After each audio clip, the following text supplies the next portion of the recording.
Lucky enough to be involved in her visit to London this week. Is this microphone on? Yes. Because nobody seems to be able to hear me. Yes, I am plagiarising from her, but she is absolutely right, and I can't help it. Who can hear us? Who's sticking their fingers in their ears? Our house is on fire, and the firefighters who are in charge will not put it out. So yesterday, Greta told Alex Thompson on Channel 4 News, no one is too small to make a difference, and everybody can do something.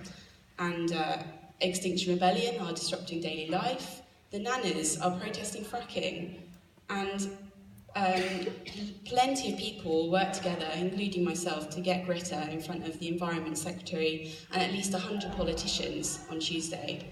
So we are all furthering the debate, and I really welcome you all here. So for me, my area of focus is electoral, political and local. As the chair of Southwark Green Party, I've set my sights on lobbying our council to change and improve regulation and thus improve local people's lives.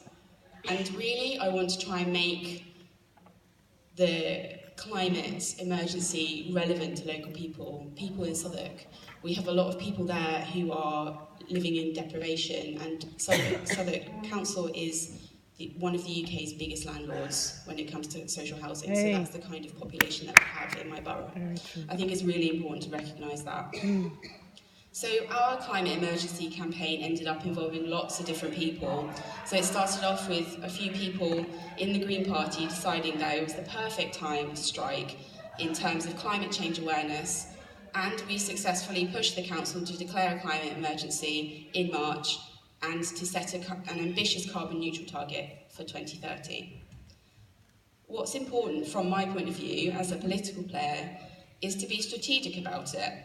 So we have Extinction Rebellion doing the rebellious side of things. I'm here trying to do the strategic political side and bring those things together and make a difference on that front.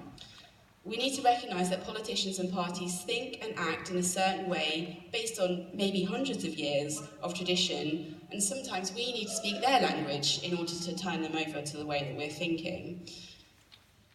And we do need to think of ways to stop them weaseling out of things, because if a councillor can get out of something, they will, from my experience. Well, that's me being a pessimist. For us, putting the pressure on meant creating a public presence, networking with local forums and campaign groups, and telling them our plans, and turning up at community council meetings to ask them if they would ask the council about the climate emergency.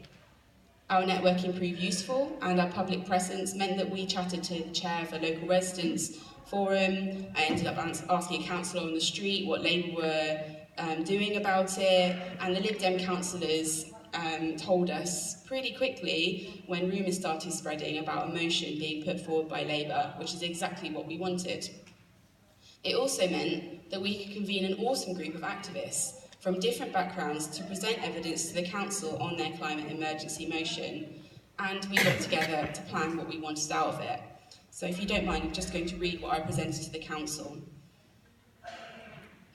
Thank you, councillors, for agreeing to hear from us today. I am pleased that today's Assembly's theme is climate change, and I strongly welcome the motion to declare a climate emergency to push the carbon neutral target to 2030. I'm here today as a resident and as chair of Southwark Greens, and we have a cross-Southwark group who want to do our best for the borough.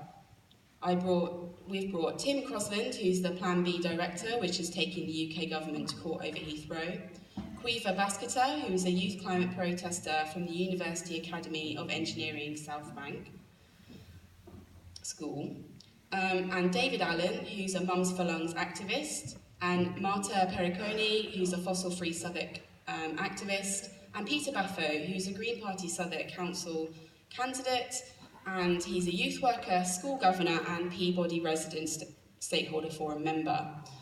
As you can see from us here and the 580 signatures that we collected, reaching a carbon neutral target is imperative for local families, local businesses, and people who work here.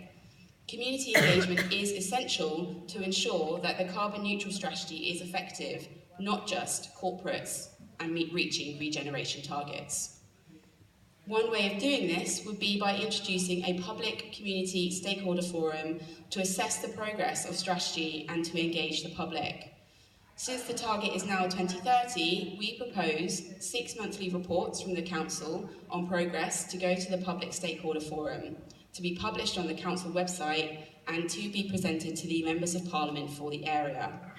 We would also like to meet the Environmental Cabinet member so that we can advise and support the development of a strategy and of implementing a terms of reference for a forum.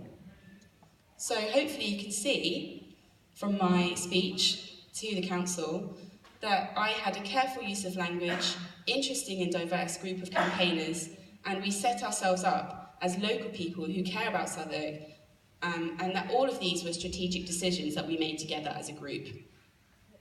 And our suggestion of creating a public forum, supporting its creation and asking for responsibility via reporting means meant that we have a reason to follow up on the Council rather than have them declare an emergency and then basically do nothing, which has happened historically with other motions, and just leave it be. And if they don't set up a public forum, then we will. Thank you.